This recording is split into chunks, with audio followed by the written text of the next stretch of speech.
Eu vou começar com um breve relato histórico, porque eu comecei a trabalhar. Eu entrei na Faculdade de Medicina já para fazer psiquiatria, de maneira que eu entrei já, vamos dizer assim, e desde o início já comecei a me submeter à análise durante quase todo o curso e também a estagiar, a partir do segundo ou terceiro ano. Eu entrei em 61, então em 63, exatamente 50 anos atrás, eu comecei já a estagiar nos bons sanatórios privados que existiam em São Paulo, numa época em que tudo isso era muito fácil, porque o número de médicos era deficiente, todo mundo queria estagiar em qualquer idade. Podia ser, saiu do maioridade e já podia começar a trabalhar. Os plantonistas de pronto-socorro e coisas que tais eram todos estudantes. Não existia, aliás, não existia pronto-socorro. Também é bom lembrar que o pronto-socorro foi uma invenção de alguns colegas da minha turma, lá pelo ano de 65, 64, 65, 66, em São Paulo. Até então, só existia pronto-socorro no Hospital das Clínicas, na Santa Casa e no Hospital São Paulo, né? É incrível quantas coisas mudaram. E é isso que eu queria deixar bem claro para vocês entenderem o processo todo. Naquele tempo, anos 60, quando eu comecei a trabalhar, só para vocês terem uma ideia, primeiro, o casamento era uma instituição consolidada, não existia divórcio, né? Aliás, a luta pelo divórcio, que aconteceu no fim dos anos 70, né? Um senador particularmente insistente tentou votar e aprovar esta lei várias vezes, até que conseguiu, acho que no comecinho de 1980, Nelson Carneiro, é o nome dele. Foi um movimento quase tão veemente quanto o movimento a favor vamos dizer, do casamento homossexual hoje, né? Foi tão difícil quanto a aprovação da lei do divórcio naquela época. Para vocês terem uma ideia também, uma moça que perdesse a virgindade, e principalmente se engravidasse fora do casamento, não era acolhida pela família como é hoje, ao contrário, era posta na rua, e o único destino possível era o da prostituição, né? E assim se formavam, ou eram constituídas as prostitutas de antigamente. Hoje não é mais nada assim, né? As prostitutas têm outro tipo de seleção. Naquele tempo também, uma menina que deixasse-se virgem perdia totalmente o respeito e a respeitabilidade, até mesmo perante o rapaz que a desvirginou, né? Ela ficava estigmatizada, e mesmo que não fosse visível a olho nu, elas achavam que tinham um X aqui na cabeça, porque elas já se comportavam como quem não prestasse. E era tratado assim mesmo, uma mulher que não presta, não é? E com todos os codinomes possíveis. Esse era o mundo naquela época. E para vocês terem uma ideia do que acontecia no universo homossexual, primeiro, ele era praticamente inexistente. As primeiras lembranças que eu tenho de ter visto homossexual, eu era adolescente, foi antes disso, no Rio de Janeiro, na Cinelândia, que era um local no centro do Rio, onde alguns homens, senhores já meio idosos, até, pelo menos para a época, para o meu olho, idosos, não é? De terno, gravata, mas totalmente desengonçados naqueles trajes, ficavam fazendo ponto e esperando rapazes, adolescentes, que, de alguma maneira, se prostituíam, heterossexuais, se prostituíam, tendo algum tipo de intimidade física com eles. Eles eram meninos, inclusive, de boa inserção social. Alguns deles eu conheci. E, por isso mesmo, por eles, fui levado lá para ver como é que era este mundo, que aqui em São Paulo eu não tinha tido ciência nenhuma. Na faculdade, e num dos melhores hospitais de São Paulo, no ano de 63, eu vi como se tratava homossexual, com choque insulínico, que é uma coisa parecida com eletrochoque. Isso não eram médicos de segunda linha, eram médicos ilustres na época, e era a maneira como se pensava sobre o assunto. Ainda estava em vigor a ideia do Freud de que a homossexualidade era uma perversão, não é? Esse era o mundo quando eu comecei a conviver com ele, né, profissionalmente, não é? Depois, no ano de 1966, saiu a pesquisa do Marcel Johnson sobre sexualidade nos casais, pesquisa feita ao vivo, e que foi vamos dizer, um choque nos Estados Unidos. O livro foi traduzido para o português em 68, primeira edição de 3.000 exemplarezinhos, se esgotou só no ano de 1973. Demorou 5 anos para se esgotar. E, portanto, não interessava a ninguém a questão da sexualidade, para vocês terem uma ideia. Ou não interessava, ou então era tudo escondido. E não era um estudo sobre homossexualidade, era sobre sexualidade em geral. Alguns muito relevantes que foram também tratados no segundo plano. Nesse mesmo período, 66, surgiu a pílula, começaram os movimentos depois de emancipação sexual, emancipação feminina. A pílula mudou tudo, não é? Aí começaram os movimentos hippies, os movimentos libertários do ponto de vista sexual. No fim dos anos 60, e ainda numa recente entrevista também, o Peter Frey, que é um antropólogo da Unicamp, disse, não é, que ele veio para o Brasil, entre outras coisas, porque em 68, na Inglaterra, ainda a homossexualidade era passível de pena, ou seja, de ir para a cadeia, 2 anos de trabalho forçado. 68, é outro dia, eu já estava formado e trabalhando. Vocês têm que entender como é difícil a gente acompanhar o ritmo das coisas, porque isso aqui aconteceu outro dia. Depois dessa onda de liberação sexual, ela aconteceu no mundo hétero e também no mundo homo. Então, no mundo da sexualidade, durante os anos 70, houve um florescimento muito grande, com experiências múltiplas, de múltiplos parceiros entre os heterossexuais e de muitos mais ainda entre os homossexuais, que, nesta fase, tiveram uma prática sexual, principalmente nas grandes cidades do primeiro mundo, vinculada a saunas, a bares com sala no fundo, onde se praticavam intimidades sexuais e vamos dizer, e a uma intensidade e com uma frequência que realmente surpreendeu quando se ficou conhecendo melhor esses números. Quando é que a gente ficou conhecendo esses números? Foi quando surgiu a AIDS, não é?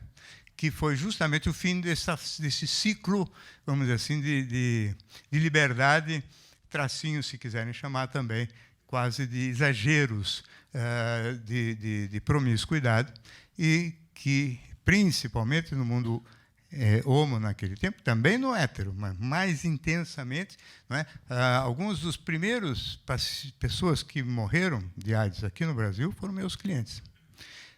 Gente que tinha bom poder aquisitivo, que frequentava as saunas e esses bares de Nova York e de Paris, principalmente. Foi aonde mais se expandiu essa doença no Ocidente, né? É um vírus que tem contaminação sangue-esperma, ou esperma-sangue, ou sangue-sangue. Então, contaminou principalmente relações sexuais onde há microsangramento, que é o caso das relações anais, com frequência microsangramento.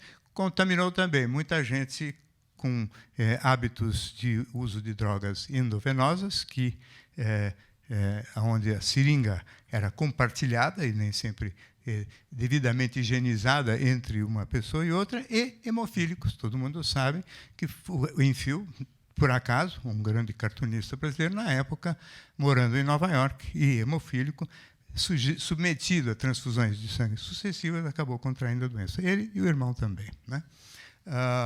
Esse foi, na verdade, o fim do ciclo, vamos dizer assim, desta fase mais eufórica vamos dizer, da sexualidade exuberante, tanto no mundo homo quanto no mundo hétero.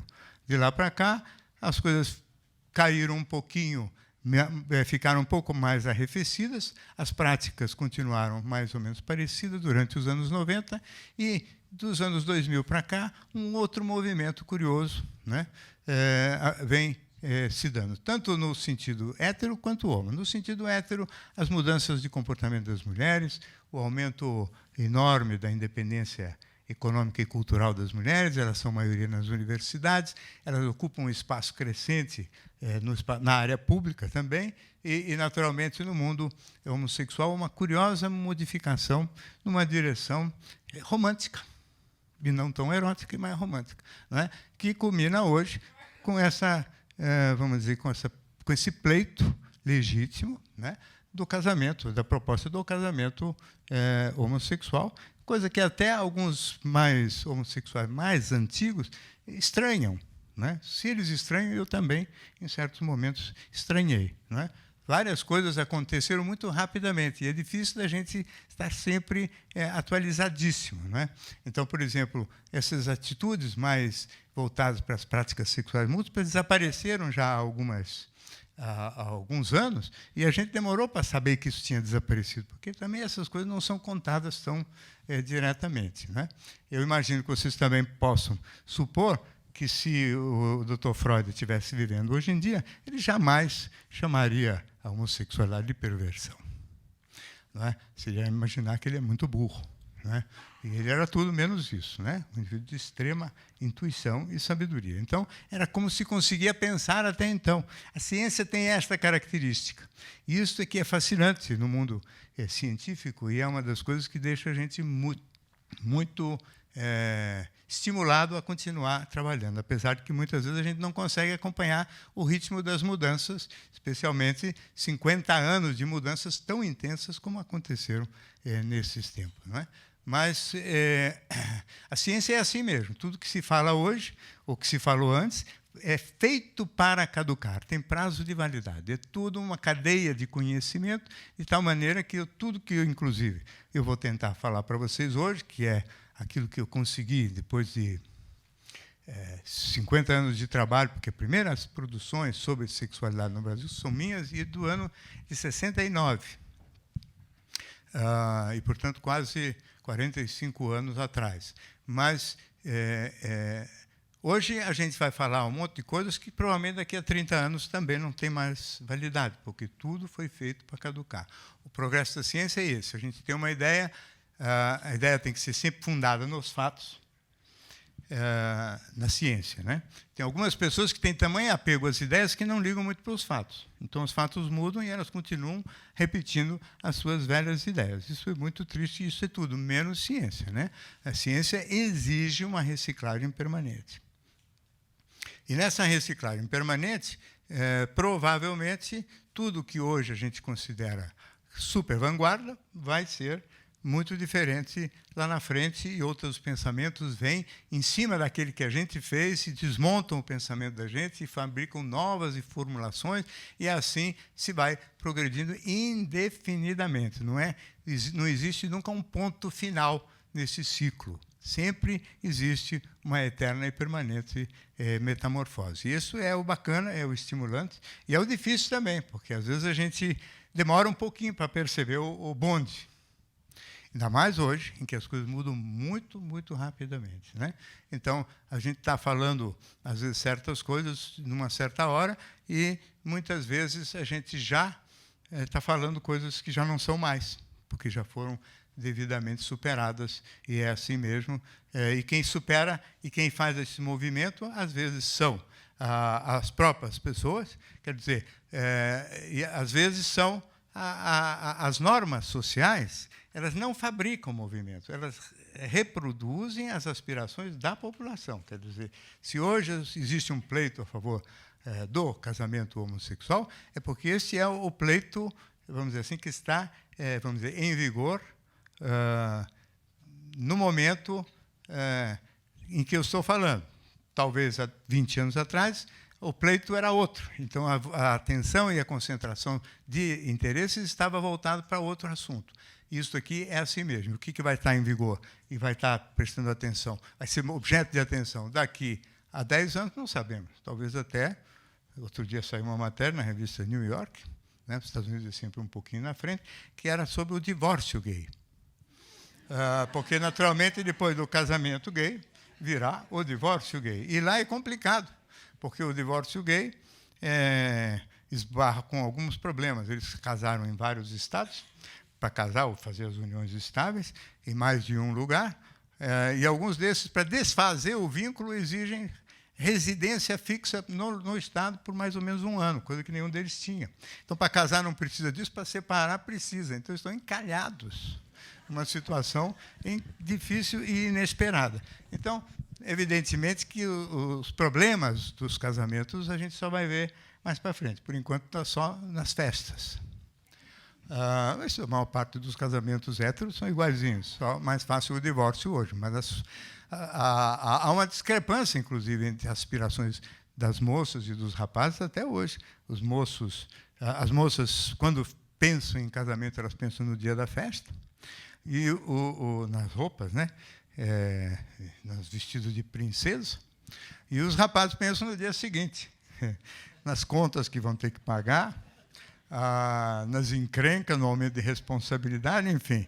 Eles não ficam tão eufóricos com a ideia do casamento quanto as moças, né?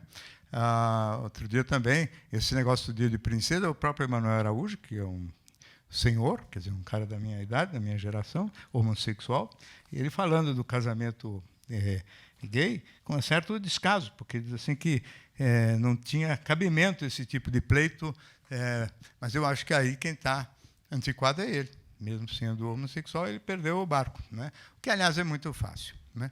Perder o barco é a coisa mais fácil, não pode criticar, porque é muito difícil acompanhar o ritmo e o andar da carruagem. Então, eu vou tentar fazer algum tipo de reflexão um pouco mais consistente que permita a gente, talvez, entender um pouco melhor esses assuntos da homo-heterossexualidade e, principalmente, qual é a minha proposta nesse novo livro. Já escrevi sobre este assunto várias vezes. No fundo, não é também que a gente fica repetitivo, mas a gente reescreve a mesma coisa até achar que foi para o limite da competência da gente. Como eu disse, a ciência foi feita para superar, então eu mesmo mudei muitas das minhas ideias e venho mudando. E o dia que eu parar de mudar, provavelmente é o dia que eu vou parar de trabalhar, porque aí quer dizer que eu perdi o fôlego para a mudança, perdi a força para poder me renovar. Certamente, se não parar de trabalhar, parar de escrever, né? Mas eu pensei até que eu já tinha chegado lá, mas depois vi que não. Então, eu prometi que eu não ia escrever mais e tive que engolir a língua. O que também, para mim, não é grave, porque língua está dentro da boca mesmo, qualquer coisa a gente engole, é tudo fácil. Então, a outra característica que eu queria apontar para a história da sexualidade é o fato de que ela tem, basicamente, é uma história absolutamente masculina e machista. É gozado pensar assim, mas, na verdade, no tempo mesmo, na primeira metade do século XX e até muito recentemente, havia e reinava entre homens inteligentes a ideia da superioridade intelectual, moral, sexual, masculina, né? De onde eles tiraram isso, não sei. Mas era assim o pensamento, e toda a história da sexualidade foi construída em cima da visão, ou da maneira, ou da ótica masculina, não é? A própria prática sexual sempre esteve muito vinculada vamos dizer assim, aos homens. Então, a pretensão e a aflição e a preocupação era sempre com o prazer masculino. Mulheres não tinham nenhum interesse em saber como é que funcionava o prazer das mulheres. Talvez o primeiro movimento que começou a prestar, onde se começou a prestar mais atenção um pouquinho nas mulheres, foi talvez na época do relatório Kinsey, já perto da Segunda Guerra Mundial, e depois com os trabalhos do Marston e Johnson. Mas até então, tudo era o homem, a cultura era do prazer do homem, a mulher, do ponto de vista da psicanálise, a mulher madura era aquela capaz de desenvolver um orgasmo vaginal, e só vaginal. O que não fosse vaginal era imaturidade. Isso, obviamente, na minha cabeça, significa uma coisa da extrema e extraordinária conveniência dos homens, né? E dois, uma vinculação também curiosa entre o prazer sexual e a função reprodutora, como se ainda não tivesse se livrado muito da ideia de que sexo e reprodução não obrigatoriamente fazem parte o tempo todo da mesma coisa. Essa separação clara e definitiva aconteceu com a pílula. A ideia, então, do orgasmo vaginal feminino era a ideia da maturidade para o Freud. E as moças que não tinham, naqueles inícios de trabalho meu, ainda nos anos 60, não tinham orgasmo vaginal, eram frígidas, assim que chamava. E elas tinham orgasmo clitoriano, se masturbando tinham. Quando se masturbavam, tinham, porque a masturbação também, naquele tempo, ainda era um problema, não era assim que liga a internet e fica se masturbando, não. Era muito complicado, né? Era uma coisa toda escondida, proibida, envergonhada. A gente, para arrumar uma foto de mulher nua, precisava ficar amigo de algum jornaleiro do centro da cidade, que vendia escondido e de leve. Era tudo complicado, né?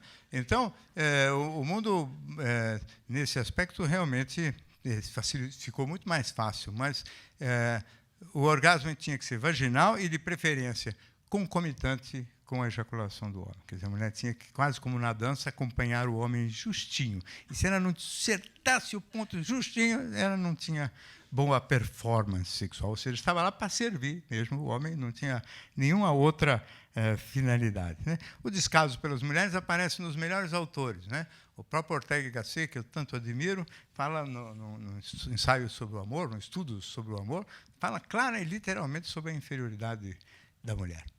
Com essas palavras mesmo, nem titubeio. E eu li em espanhol, quer dizer, no original dele. Então, ele, pelo menos, falou com clareza. Os outros fingiram que não falaram, mas também pensaram. Não é? Então, esse machismo, ele continua reinando nos estudos sobre a sexualidade e no pensamento das pessoas sobre a sexualidade. Porque, quando se fala no desejo, e todo mundo, quando fala em erotismo, além de falar no erotismo sempre como uma coisa associada ao amor, o que eu acho lamentável, porque parece que todo mundo sabe que sexo e amor são coisas diferentes, menos os profissionais de psicologia. Não é? Eles não sabem ainda, porque não foi decretado em algum manual. Eu já tentei decretar várias vezes, mas, pelo jeito, meu voto não conta. Não é? A verdade é que, então, eles continuam a usar, né, as expressões, inclusive algumas do Freud. O Freud dizia, com todas as letras, né, todo amor é sexual. Isso criou confusões, inclusive, para entender a sexualidade infantil, porque a sexualidade infantil, que foi descoberta fundamental dele, perde um pouco de força quando ele usa essa expressão, porque parece, então, que o menino, quando ele tem apego à mãe e vontade de ficar no colo dela, ele tem desejo sexual por ela. E, na realidade, a criança não tem desejo. O desejo surge pela primeira vez, e só nos homens, na puberdade e na adolescência. A infância, o fenômeno sexual é autoerótico. Eles mesmos usam a palavra autoerótico e depois falam em desejo. Não sei como é que dá para ser uma coisa para dentro e para fora ao mesmo tempo, né? Então, tem que escolher. Ou é autoerótico, e aí não tem desejo, ou então tem desejo, e aí não é autoerótico, né? Ou, pelo menos, não é só autoerótico. Então, as primeiras manifestações da sexualidade é a criança com ela mesma, ela se tocando, e depois ela brincando de trocar carícias com outras crianças. É um sexo sem desejo e completamente diferente do aspecto do desejo, principalmente masculino, que é uma vontade de chegar, de agarrar, de pegar vamos dizer, a fêmea ou a presa, porque é um lado bem mamífero mesmo dos homens, não é? E esse desejo tem componentes tanto biológicos quanto sociológicos fortemente associados à agressividade, né? No reino animal, isso é absolutamente visível. Se uma fêmea no cio solta cheiros, os machos todos ficam inquietos com aquele cheiro, e o mais forte é que vai procriar, né? Que vai conseguir, vamos dizer assim, fazer valer a sua presença, vamos dizer assim, como portador dos espermas que vão dar certo. Esta mesma posição acontecia na selva primitiva, onde tinha menos mulheres do que homens. As mulheres viviam menos porque sobrecarregadas, carregando filho no colo, sempre grávida, amamentando, etc., muito fragilizadas, porque os homens não tinham por que ajudá-las, não havia a figura do pai ainda, né? Então, os homens mais fortes eram os que copulavam, provavelmente associando a virilidade à agressividade, e o reino do desejo também à agressividade, né? E esse desejo, ele, que surge forte e visual na puberdade e adolescência e nos meninos, raramente presente nas meninas. As meninas se excitam mais de se perceber ou quando elas percebem que elas são desejadas. Então, é uma situação de querer gostar de ser, inclusive, objeto do desejo, não é? Esta posição, vamos dizer, feminina, ela é uma posição onde as mulheres, obviamente, gostam do jogo erótico, gostam da sexualidade, mas elas não sentem esse desejo, que é uma palavra masculina. Isso é sempre um ponto difícil de falar, porque tudo que é diferente entre homem e mulher é encrenca, porque as mulheres não entendem os homens que não entendem as mulheres. Não é? Então, assim como as mulheres não entendem certos atos masculinos, os homens têm também uma certa dificuldade de entender certas peculiaridades do feminino. A verdade é que existe uma clara e forte associação desse desejo com a vontade, vamos dizer assim, de copular e de reproduzir. Quer dizer, então, a associação do desejo é com a reprodução e é claramente, declaradamente agressivo, quer dizer, voltado para a agressividade. Não é esta a única forma de expressão da sexualidade, porque na mulher não existe desejo, mas existe a excitação.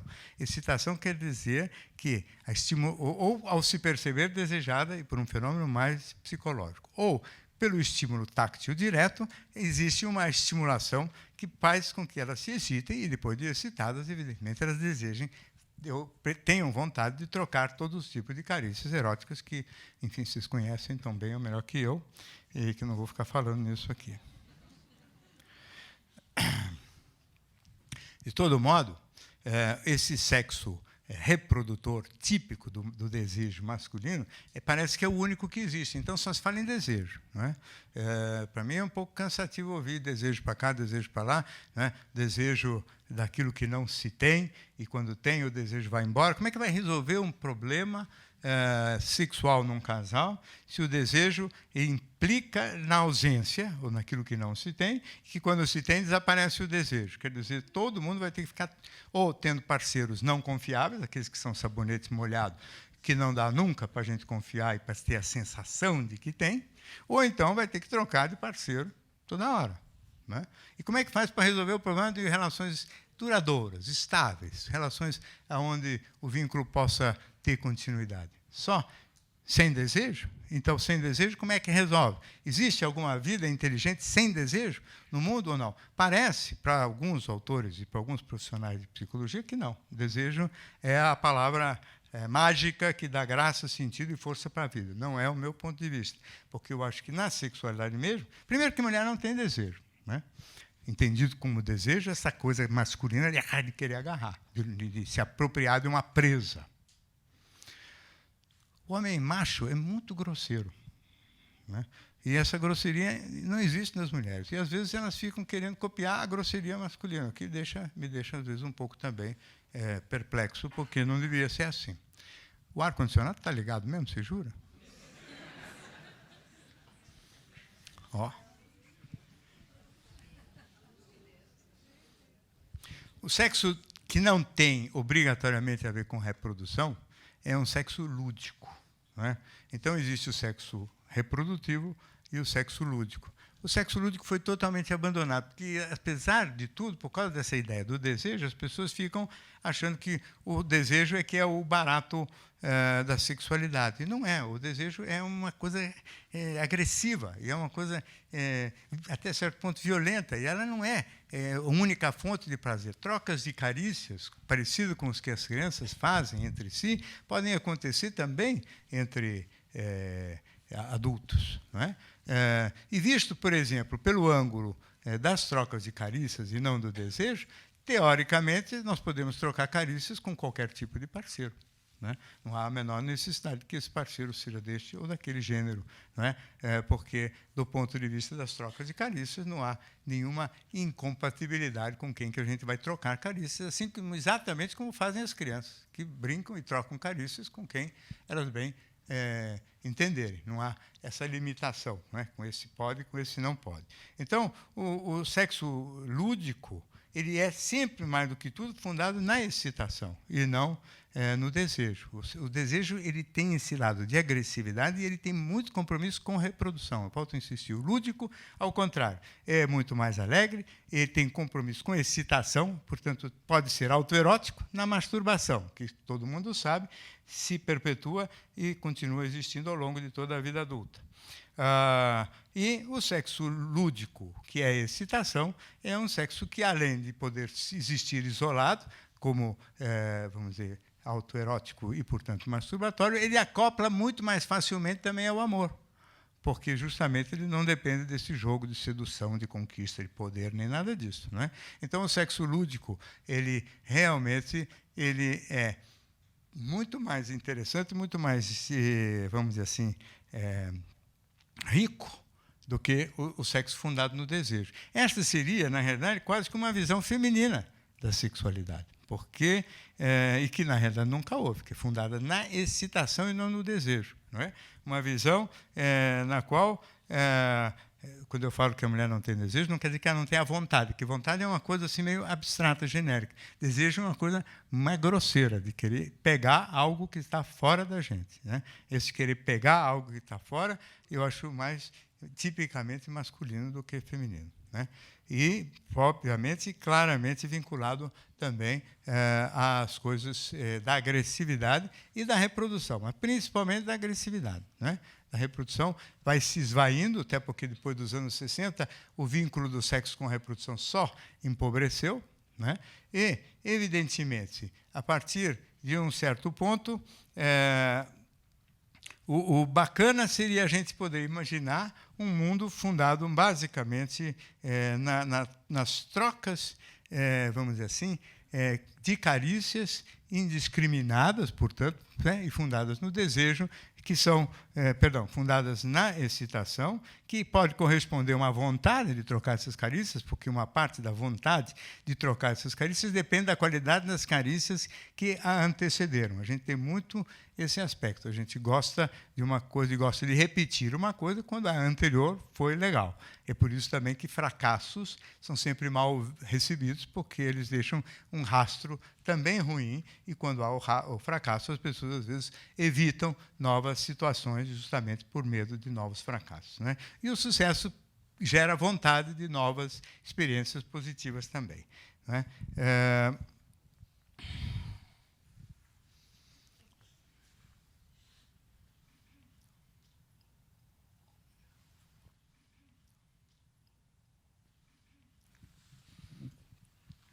Separar desejo de excitação é uma coisa que eu saiba, nunca ninguém fez. Separar o sexo lúdico do sexo reprodutor também é uma coisa que eu também não vi em lugar nenhum. De modo que pode ser um monte de bobagens, e se for, não se preocupem nem com as bobagens, nem comigo, porque o tempo se encarrega de botar tudo para debaixo da terra. Todas as bobagens vão embora. Né? O que não for bobagem pode ser que tenha alguma duração, ainda assim, daqui a uns 20 anos vai ser bobagem. Tudo vai ser bobagem. Né? Então, quase todas as coisas que já se escreveu, que já se falou, já viraram bobagem. Uma ou outra ganha vida longa e, ainda assim, perigando de virar bobagem. Então, não tem problema nenhum que seja bobagem.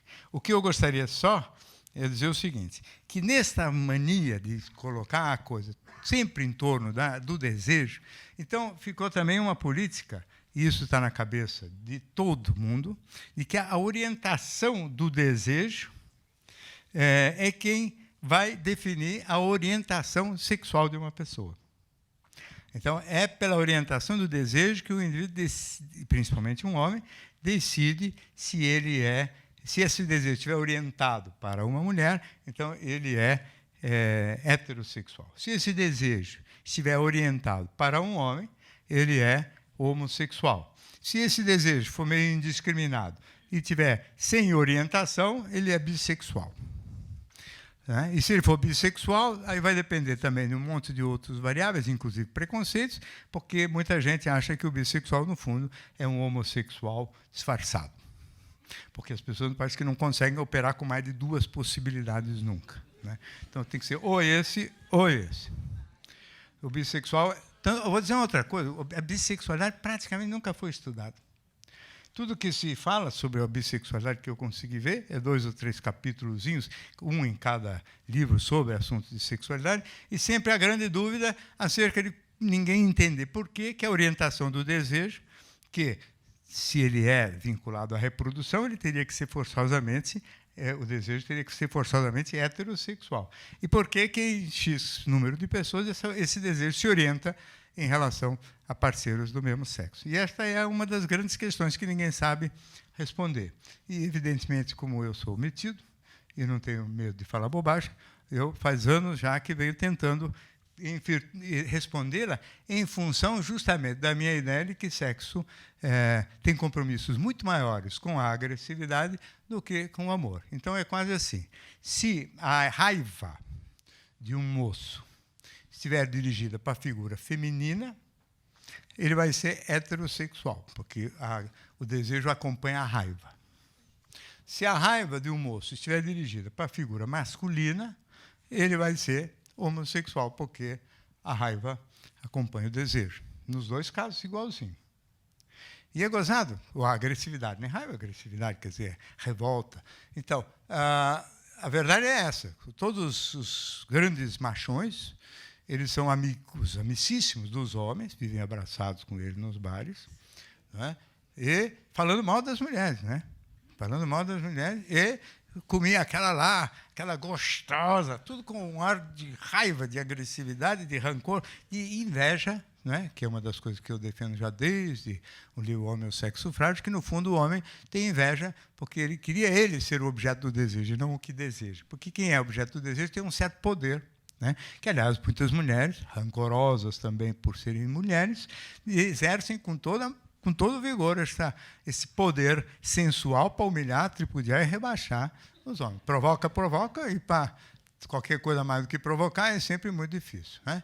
Então, existem certas hostilidades também nas figuras femininas muito exuberantes e muito exibidas, porque elas quase sempre são meninas que queriam ser homens e, quando viram mulheres e bonitinhas, elas se paramentam todas de objeto do desejo, e quando captam os homens porque se fazem muito sedutoras, elas realmente usam esse poder para tripudiar.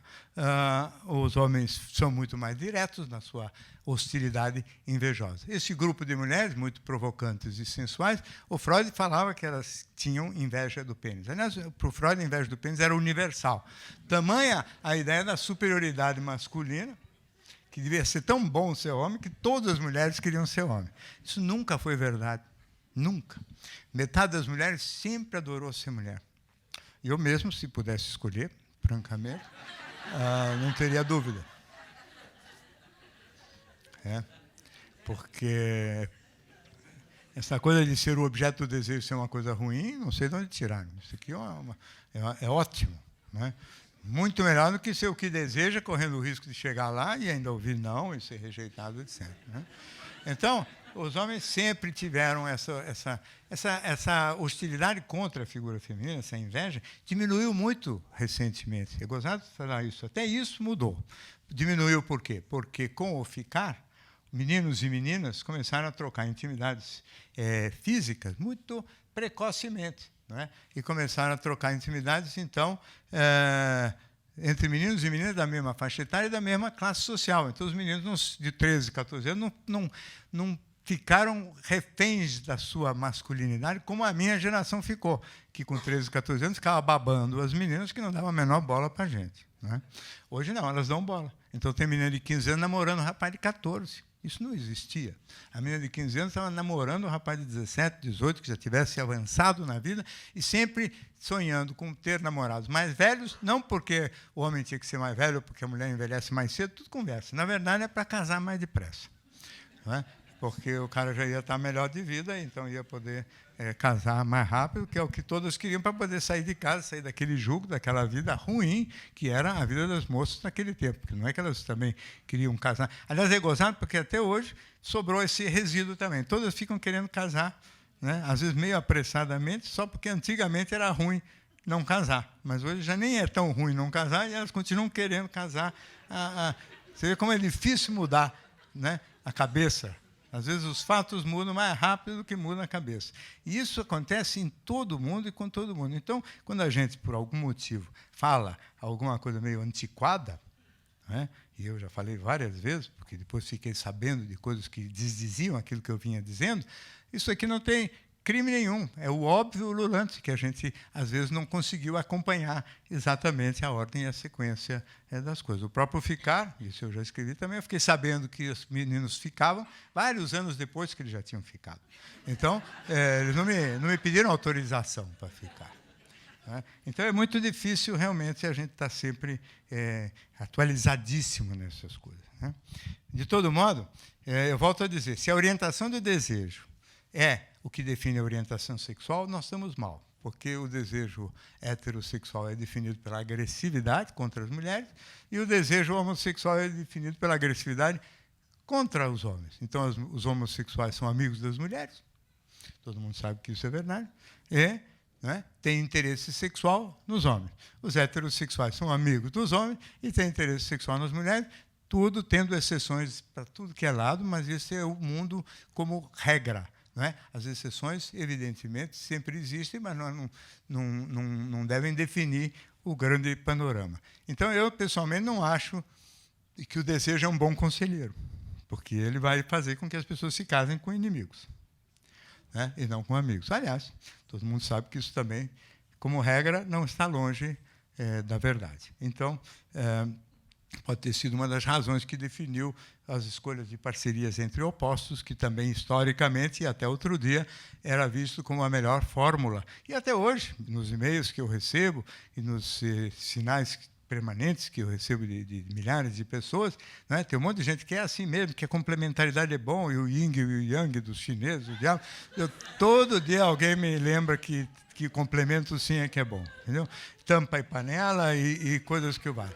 E quando o discurso já mudou, né, hoje já se fala claramente, fala, mas não pratica ainda, a ideia das almas gêmeas. Ideia essa que eu venho defendendo desde os anos 70, mas também ninguém deu bola para levar a sério.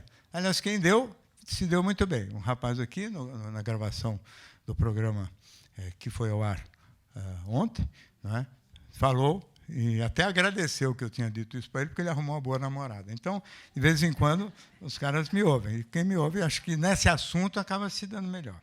Né? De todo modo, se a gente puder separar a sexualidade em desejo e excitação e tirar um pouco do peso de cima do desejo, então, e se a gente conseguir se livrar de preconceitos, porque justamente essa ideia de que a orientação sexual é definida pela orientação do desejo e pelo conjunto de preconceitos que sempre reinou e gravitou em torno das questões sexuais de todo o tipo e em todos os tempos. Então, se a gente entender que a orientação sexual é definida pela orientação do desejo, e se os preconceitos estiverem reinando, isso aqui acaba por determinar a elevação de um muro que separa realmente a humanidade em dois grupos. Né? Então, o muro, que eu, de brincadeira no livro, falo que é um muro parecido com o muro de Berlim, porque separa duas Alemanhas idênticas. Né? Ou duas, no meio, uma cidade que, na realidade, não tinha que ser duas. Né? Então, acaba por se separar, de um lado, aqueles que têm o desejo orientado na direção de parceiros do mesmo sexo, e, portanto, são homossexuais, e aqueles que têm o desejo orientado na direção do sexo oposto são heterossexuais, e não se fala mais no assunto. Assunto encerrado, então eu sou isso, sou aquilo, e não tem mais conversa. E quem é de um lado do muro não pode mudar para o outro lado do muro. Não tem migração possível, a não ser para uns raros personagens, né, que fazem um túnel embaixo do muro e ficam passeando para lá e para cá. Né? Então, muitas mulheres, todo mundo sabe que nos filmes eróticos, nas ménages à trois, né, duas mulheres e um homem, as mulheres participam deste universo, vamos dizer assim, com muito mais facilidade, e elas trocam carícias, excitação com parceiros, tanto com a parceira quanto com o parceiro, não é? E que, quando são dois homens e uma mulher, um não encosta no outro, porque homem não encosta em homem, porque senão não é mais homem. Não é mais, nunca mais homem. As mulheres têm muito menos preconceito e muito menos estigma, até porque, como elas não têm desejo, né, elas não ficaram tão escravas do desejo. Então, o negócio delas é muito mais a excitação. Elas podem trocar carícias com mulher e com homem sem ter que se definir como parte definitiva deste ou daquele lado do muro. Condição privilegiada e muito melhor do que a dos homens, porque é muito menos onerosa, muito menos difícil, porque o homem é um inferno. Né? Tudo do homem é um inferno. Hoje, por exemplo, tem alguns moços que, por causa falando das exceções. Às vezes, mesmo o indivíduo que é do muro, do lado de cá do muro, quer dizer, hétero, né, ele está na internet, né, e de curioso, ele vai dar uma olhadinha nos sites homossexuais. E aí, outro dia também recebemos um e-mail assim, ele se excita. Aí pronto, será que eu sou homossexual? Porque a primeira pensamento é, será que eu sou homossexual? Porque se eu achei graça em qualquer coisa do lado de lá do muro, eu já não sou mais membro deste lado do muro. Isso aqui é uma coisa extraordinária, como é que pensam rigorosamente assim mesmo. E fica sem explicação. Por exemplo, os frequentadores de travesti. Né? Todo mundo sabe que aqueles travestis, que não são todos, que são profissionais do sexo, não é? São frequentados basicamente por homens heterossexuais e não por homossexuais. Né? Homossexuais não frequentam travesti. Então, quem é o travesti? Também ninguém sabe definir se travesti é homem ou mulher, é uma coisa híbrida, não é? Que provavelmente permite ao homem uma experiência tipo homossexual disfarçada, né? Sem ele ter que se classificar. Então, ele fica meio ali perto do muro. Mas os mais velhos, quando frequentam o travesti, já começam a botar em dúvida também se eles não são do lado de lá do muro. Né? Parece que não pode frequentar com alguma liberdade os dois lados de jeito nenhum. Né? Depois tem, evidentemente, as situações excepcionais, em que só existem homens, cadeia, guerra, navios mercantes de longa estada. Nessas condições, parece que trocar carícias eróticas com um parceiro do mesmo sexo não é homossexualidade, não é crime. Aí pode, porque na ausência de mulher pode. Agora, o navio parou no porto, tem que descer e ir nas prostitutas. E foi assim mesmo que a homossexualidade, como eu falei, ela por força do tipo de prática anal, né, e no início, antes da descoberta da AIDS, descuidada, né, então gerava, vamos dizer assim, infecções, muitos infectados com o vírus da AIDS, e foram assim que eles contaminaram as prostitutas dos cais de porto, que são muito mais, hoje está tudo mudando também nisso, já não se morre mais de AIDS, já está tudo chacoalhando. Mas eu vi nascer a AIDS. Aliás, eu vi o susto de alguns médicos diante de situações que a gente desconhecia totalmente. Né? E não foi, sabe, eu sou velho, mas não sou tão antigo assim. Isso aqui faz o quê? 30 anos. Né? Os primeiros brasileiros, mais ou menos 30 anos. Então, o que acontece? Nesse período, essas situações, por exemplo, dessas mulheres foram contaminadas porque eles ficavam tendo relações entre eles, ficavam muito frequentemente portadores do vírus e, na relação com as mulheres, contaminavam. Como muitos também contaminaram as suas parceiras fixas, estáveis, né, por frequentarem travestis. Né? Portanto, realmente não é tão... Nunca esse muro... Aliás, o de Berlim também não, né? Foi tão respeitado. De vez em quando, sempre teve gente arrumando ou tentando furar esse cerco. Né? E a internet, hoje, cria uma outra oportunidade de se furar virtualmente esse cerco. Foi ir para lá e para cá, virtualmente. Evidentemente, não há nenhum problema operacional, porque as trocas de carícias entre dois homens ou entre um homem e uma mulher são igualmente gratificantes, de maneira que isso não é o problema, vamos dizer assim, da sexualidade. Afinal de contas, o que é esse livro? O livro é um esforço de descrever o erotismo pelo ângulo da excitação e não do desejo. Não é? E, portanto, ele acopla muito mais fácil, a excitação se acopla muito mais ao amor do que à agressividade. Ele tem enormes outras vantagens, entender ou tentar entender. Eu não vou falar tudo que consta no livro, porque senão vocês não compram o livro, naturalmente. Né?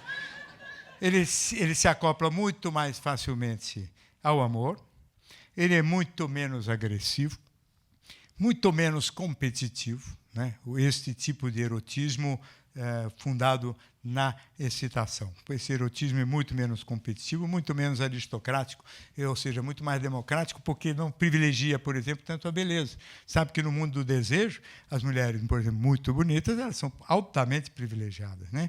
E isso é ruim, porque cria uma atmosfera, e vocês sabem disso melhor do que eu, na cultura hoje, em que quem não for lindo parece que está frito, né?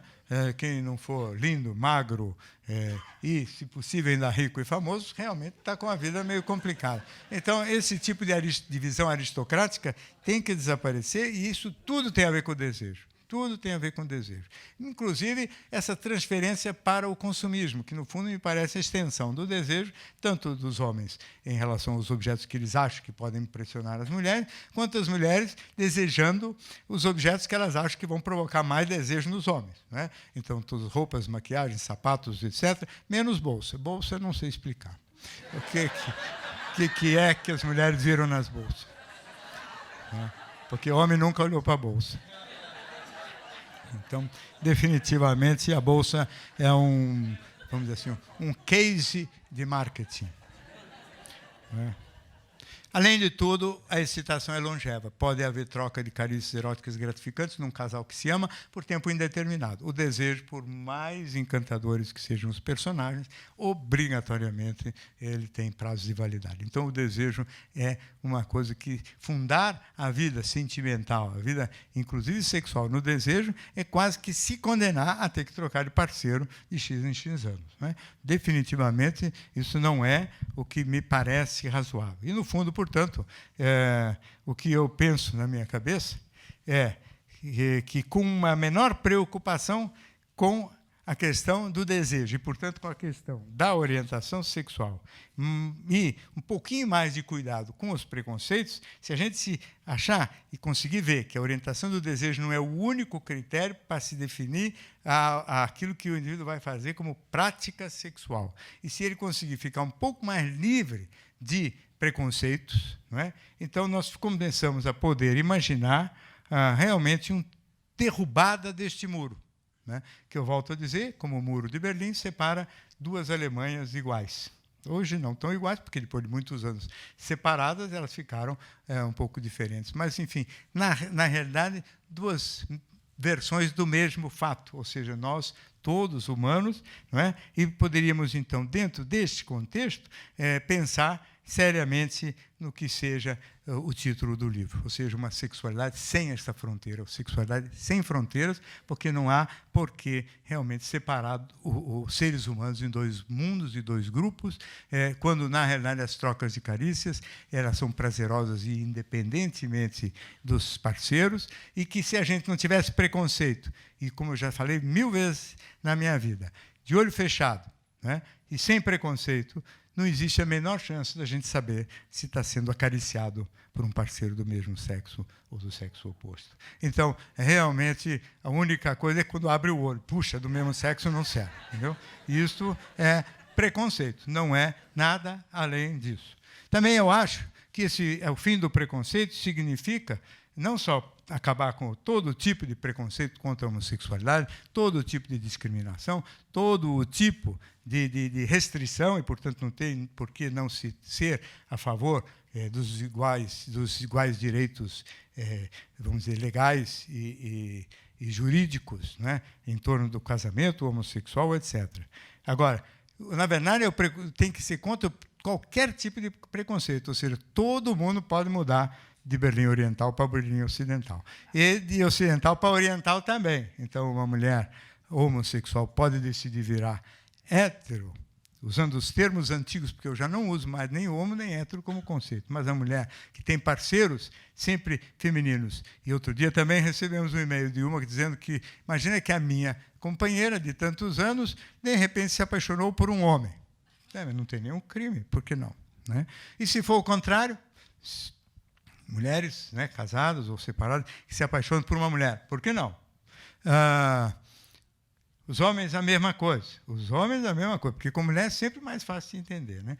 Os homens podem perfeitamente ter um universo focado numa parceria heterossexual e, de repente, por razões várias, principalmente de ordem sentimental, direcionar o seu entusiasmo sentimental e depois erótico para parcerias do mesmo gênero, né, com parceiros do mesmo sexo. E vice-versa. Né? Não tem por que não haver esse livre trânsito e essa tranquilidade. Assim também como não tem por que se ficar pensando grosseiramente sobre a impossibilidade de fazer por exemplo, algum tipo de tratamento psicológico para ajudar uma pessoa a realizar qualquer que seja o seu sonho. Na verdade, psicoterapia é ajudar o indivíduo a realizar os seus sonhos. Não o sonho do pai. Então, não adianta um pai que tem um filho homossexual vir conversar comigo, dizendo que o filho tem que virar heterossexual. Não é para realizar o sonho de nenhuma reflexão religiosa. Mas se vier o rapaz ou a moça querendo conhecer-se melhor, com o intuito de realizar um sonho, que esse sonho inclua, não é, aprender a lidar com esta fronteira de uma maneira mais solta e menos preconceituosa, eu não vejo por que regulamentar esse tipo de prática. Não é? Não vejo por que proibir isso ou aquilo. Eu acho que, de acordo com a vontade livre de cada paciente e com o discernimento e a atitude moral de cada profissional, se decide sempre na mesma direção. Ou seja, você decide e se dispõe, quando você acha que o pleito é legítimo, quando não é uma coisa indecente, a ajudar a pessoa a realizar os seus próprios sonhos, e não o sonho nem dos seus parentes, nem do médico e nem de nenhuma seita religiosa. Realizar o sonho de cada um. Então, esse é o trabalho do terapeuta e tem que ser também um trabalho sem preconceito. Então, Sexualidade Sem Fronteira é, mais do que tudo, um livro contra todo tipo de preconceito. Obrigado.